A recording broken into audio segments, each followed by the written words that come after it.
Well, Donald Trump, Brett Baer putting him on the spot, and his position, Trump's position, not moving an inch. Joining us tonight, co-host of Outnumbered on the Fox News channel, Jedediah Bila, former Reagan White House political director, Fox News political analyst, Republican strategist Ed Rollins, and Democratic strategist Hank Sheinkopf. Good to have you all with us. Good to be Let's here. start with the attempt by Mr. Baer to get Mr. Trump to budge. He wouldn't. Yeah, no surprises for me there. I mean, he doesn't want to have to answer to anyone. He doesn't want to have to explain to anyone what he will or will not do, because I think a lot of factors are involved, and he feels like a lot in the GOP, many in the GOP establishment don't like him so much, and he wants to be able to say, hey, look, if you don't like me, I may do this or I may do that. Now, did that play well with the audience? No, because they see that as a third-party run would hand over to Hillary Clinton a whole bunch of votes. But he doesn't care. That's the bottom line. That's not why he's there. Donald Trump is there to tell you, I'm going to do what I want to do no matter what, and you could love it or you could hate it, and I'm not changing.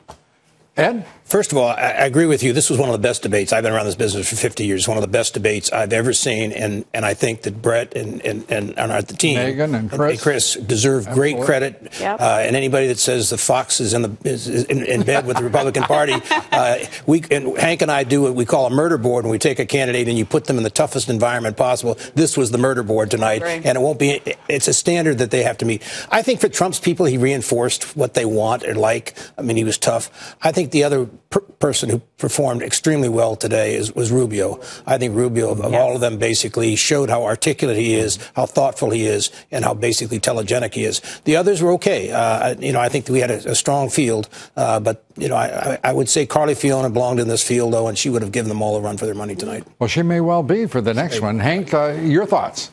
Donald Trump did himself a disservice tonight by waking up the conservative base in that party, and things are going to start to move. Would be a good hunch now in the wrong direction. Why? He's telling them he's not going to support the party at a time when they want to win. And if they see Clinton as the potential nominee, on the other side, winning will be all important. Winning all important, and as they say, winning is the only thing, I believe, when it comes to politics.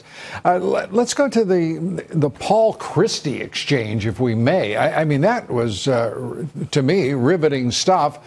These two men don't like each other, is putting it awfully mildly. Your thoughts on that exchange? Look, I think Paul is right on the issue. I think talking about the Fourth Amendment and saying this is what we fought the revolution for, I think he's absolutely right. And he's talking about bulk data collection. We're talking about government surveillance. Government surveillance, right. He's talking about... Do we have that sound ready? Let's hear that. Excuse me. Yeah, no problem. And bear with me, please, folks at home. But this is an interesting exchange, and if you will, roll that. I want to collect more records from terrorists, but less records from other people. How are you supposed to know, Megan? Use the Fourth Amendment. How are you supposed Use to? the Fourth I'll tell you how you get a warrant. Listen, Senator, when you're sitting in a subcommittee just blowing hot air about this, you can say things like that. When you're responsible for protecting the lives of the American people, then what you need to do is to make sure that you use the system the way it's supposed to work. Here's the problem, Governor. You fundamentally misunderstand the Bill of Rights.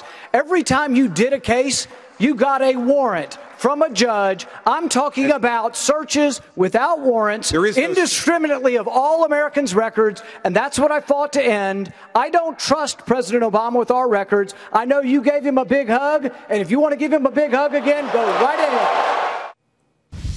Yeah. That was an exchange. I just got to say, hallelujah. I mean, we've actually got presidential candidates talking passionately with conviction about issues they all want to avoid. I can't say enough about our colleagues at the Fox News Channel and Hillary and her her rivals in the Democratic Party.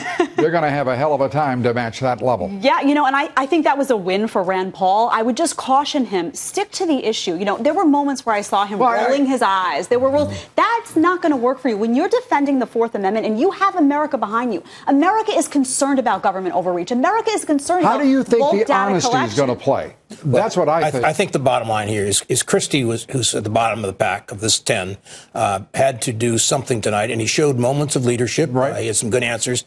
Again, in that particular segment, he showed what everybody can't stand about him. It's the bully. It's the aggressive. It's the overly aggressive.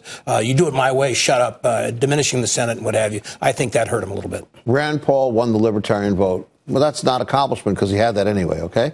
Chris Christie won no votes, and that's a real serious problem. How does he stay in the race? How does he consider himself a contender? Donald Trump has taken his territory away. Now he's lost the issue argument.